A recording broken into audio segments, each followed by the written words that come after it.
Hello and welcome to Scrapping on the Fly. My name is Kristen and I am here with day 11, Follow a Sketch February, which is through State Goddess on YouTube or Scrapping Reflections on Facebook. And if you're interested in finding all of the sketches, you can join the Facebook group and find them all there. So today is this sketch right here, and it actually, I believe, is a card. So this is the sketch, and I don't see a name on here, so I'm not sure who it's from. And I have decided that I want to use my Brave and Bold collection by Tangerine. I have a project pad that I have used some of, not a whole lot, and I have some loosey-goosey pages and all from the Brave and Bold collection. And then I also have some scraps back here, little ones, bigger ones, some tags and cut aparts. And then not only is there a 12 by 12 sticker sheet in here, but I also have the puffy stickers, the die cut shapes, and not a whole lot of these left, although I have some alphas, some of these stickers from the sticker book. So the pictures that I'm going to document today are actually baby pictures of my cousin's daughter, and this is my daughter and my husband holding her for the first time. And so I'm going to trim these up some to make it more just them and not all the cushion, that's a good word, cushion in the background. And I will probably be leaning towards pinks since it is a baby girl. And I do have just like with my baby boy from the other day, I have a baby girl box that I will pull from, and I might very well use my Think Pink. I've already done all the baby scrapbooking I can think of for my daughter, and so I may use this. I've been on a mission to use all these. I had like a dozen of them for different occasions, and I have about 5 or 6 left, and this is one of them. So I'm hoping that the pink in this shirt will work well with the ones in there.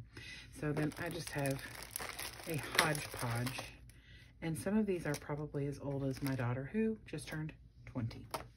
I know these are from like 2006. So there's that. So I have my embellishments, my stickers, my pictures, some papers, and my sketch. And I'm going to put this little one right here so it'll stay there. One of these days I'm going to figure out how to do this in like picture in a picture. I know I can do it. We'll get there. So I will get started and see how this goes. So the first thing that I did was go through my loose papers to see which ones were going to work with the plan in my head. I definitely wanted everything to have some pink on it. It didn't have to be predominantly pink. The one paper that had a lot of pink on it, I didn't want to use. It had lots and lots of florals, which I'm okay with florals, and I do use those. So I picked this stripe and that floral pattern that you see above, and I'm looking for a background paper. And I'm thinking I want to use a solid, but I'm not certain. So I just kind of flip through and then go back to the solids because I want to find one that's going to have a color that is in the stripes as well as in the floral. So that aqua is in the stripe but not the floral, but this green is in both. The lime green would be good and that pink would be good, but it's not in the floral. So I went with the green. I cut and decided that I was going to use the green as my base page, and then I wanted to gut it. So I was having some issues with getting it lined up, like it was not 12 by 12 exact. I don't know, it was weird. So I gut the inside and leave about an inch border around, and then I take a 1/2 inch off the top and side of the white solid paper just a ColorBox solid. And then I mat it on there. And then I cut these 2 floral patterns. And those are going to be the forefront of my tags that are on either side. And then I'm going to mat them on this green, which is the same as the back. So it almost looks like it's wrapping around from that paper. So I get the florals situated in a size that's going to work so I can use the screen to mat them. But I don't want to have, I want my pictures to go on these tags. So I need it to be wide enough. Plus, since it is going on a 12 by 12 and not a small card, I needed it to be wide enough so it would take up some real estate on the layout. I didn't want to have like a 3-inch tall and then have 9 more inches to figure out. So I trimmed down my pictures and they ended up being about 3 1/3 by 4. So or maybe just shy of 4. So I get all of my stuff on there and I mat the floral on that green, and then I take a hole punch and I hole punch right as close to in the center as I find, and then I put the other one behind it so that I can make sure that the hole is going to be punched in the same place. So I made some boo-boos getting this tag part done, and so I wanted to make sure that it was going to be big enough to fit these pictures. And it is. So I matted the pictures on white so they would stand out against that bright, bold floral. And these ended up being about 5 inches tall and about 4 3/4, almost 5 inches wide. So it gives me about 1.5 inches between the 2 of them when I'm done. So I want to bring these bright colors in that are in the floral pattern as well. I put them down 1 inch down from the top and bottom of the page. And then I get my first tag on, and then use my T-square and my mat that I'm using, my cutting mat, to get them as close to lined up as an eyeballer like me can get it. So I get those down and I put those at the very edge of the white paper so I don't overlap it with the green, since there's a very thin border of green on the tag. And I love the way this looks. So I'm making sure that it looks pretty even, and I'm wanting to make sure that everything is good to go. And I decide that this is a lot of white real estate and I want to do some ink splattering.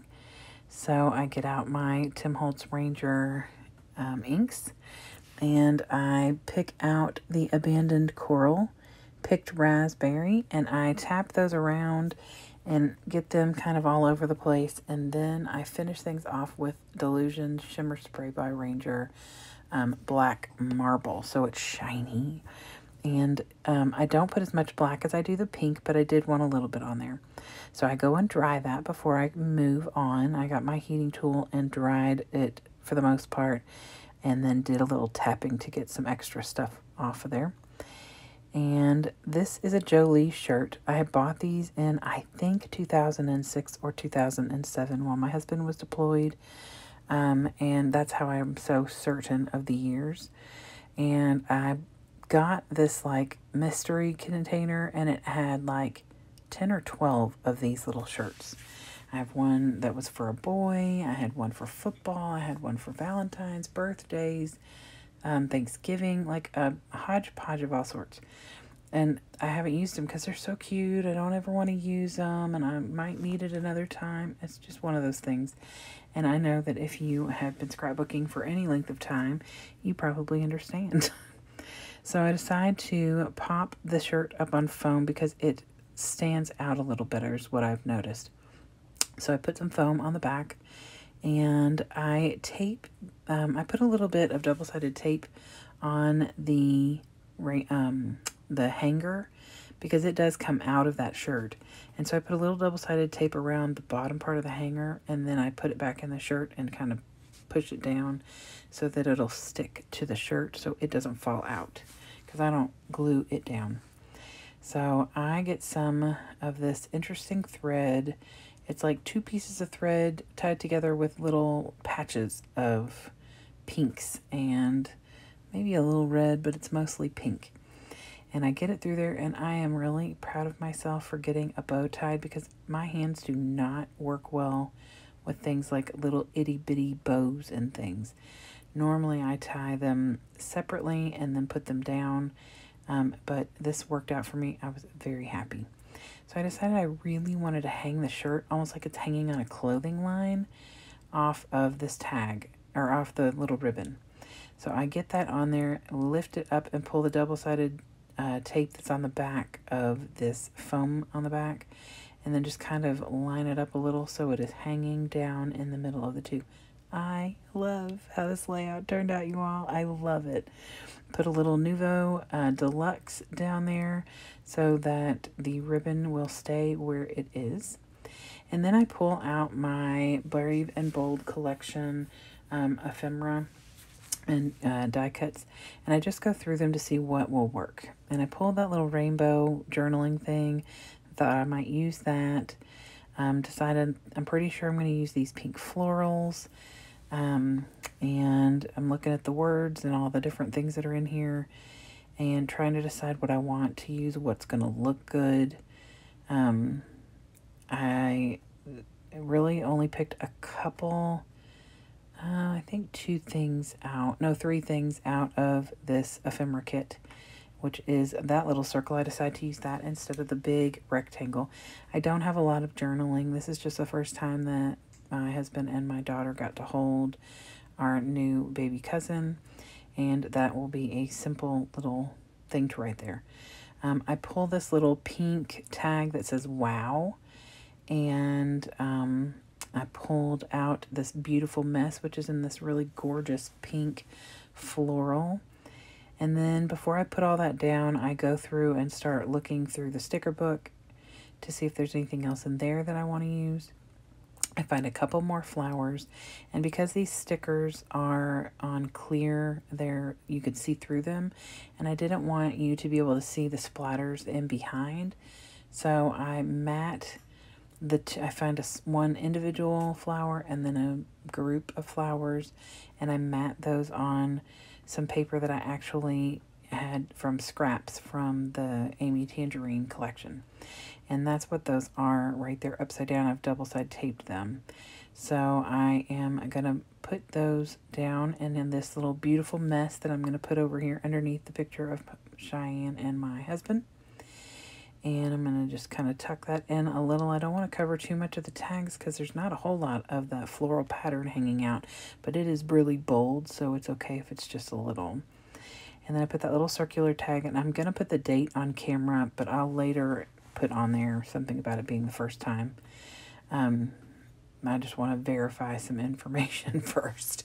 So I put that little floral over there on the top, and I have another small flower I want to put down. I put this little word wow and tuck it under the flowers, and then put that individual flower, building a little cluster down there with that circled journal space.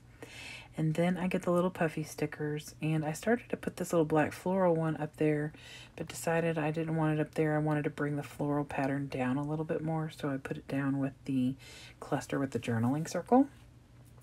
And I put a little pink and yellow stripe puffy up with the florals on the left, and a little pink puffy sticker by the florals on the top of the right. And then I pull out my project pad. I get a heart that's in that same pattern as the beautiful mess, and I've tucked that in so it kind of brings that same pattern across the page. And I put, oh, there's a little puffy sticker on top of the beautiful mess that's a little heart. It's also pink. And then I add another little heart in pink on top of the beautiful mess embellishment too. And then I put a little black heart right there on top of the journaling circle. And I think that's all the little hearts that I added. And I'm looking through the project pad to see if there's anything else. And I feel like I'm done. So I look over everything again.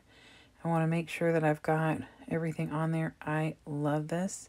I pull out my knockoff Muji pens and get the hot pink write the date that I had already journaled down on the back of my pictures. So I wrote it down on a Post-it note. And here is the sketch again. And I'm going to show you some close-ups. So I hope you all have a great night. I hope you all enjoyed this video. Please come back and visit some more. I'll be back tomorrow with another layout. Have a good day and happy scrapping.